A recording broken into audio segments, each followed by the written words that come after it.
have a bone to pick with you. Just because we're friends on Facebook doesn't mean we're best friends. It doesn't mean that I want to read about every little thing that's going on in your life.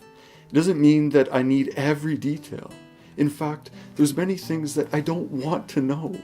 I don't want to see pictures of you at your party. I don't want to see pictures of you drunk. I don't want to read about your latest fight with your best friend or your boyfriend or girlfriend. There's some things that I just don't want to know about.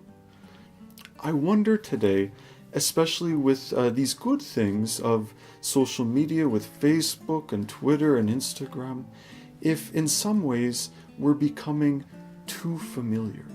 If by putting ourselves out there entirely on the internet, if we're actually not driving people away, that it's good to be friendly, but you can't be friends with everyone. That's not how friendship works.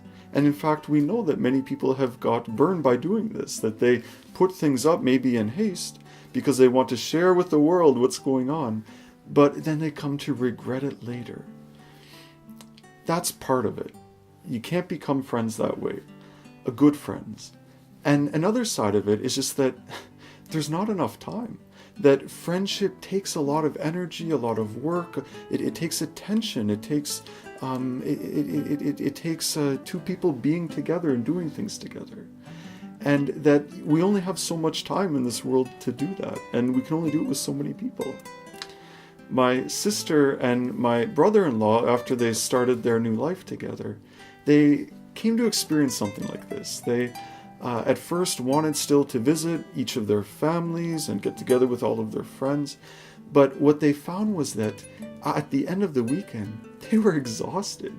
They were running from place to place to place, and they weren't even necessarily enjoying it. That they were just trying to get everyone in. My mom's advice to them was simple, direct, and I think it was very good. She said to them that you're just going to have to cut some people, that it's impossible to be close to everyone. And they took her advice and they did that. And I'm happy to say that I made the cut. But my sister warns me that it was just barely, but she still visits, so that's great. What's important here, I think, is that there are many people who we could be very close to, who could be our friends, but there are only some who we actually have time for. And to actually build a good, solid relationship is something special. The Imitation says this. It says, "Do not open your heart to everyone, but only to one who is wise, God-fearing, and who can keep your confidence." That we are limited in the number of good friends that we can have. And so, why not be picky? Why not try to choose really good people? People who will inspire us, people who will walk this life with us, who we can grow with and who we can learn from. The last thing you want is your best friend, the one or two that you really have the time for, to be a dud, to be someone who isn't really going to push you, challenge you, or make you a better person. And so what the Imitation encourages today is don't be too overly familiar with everyone.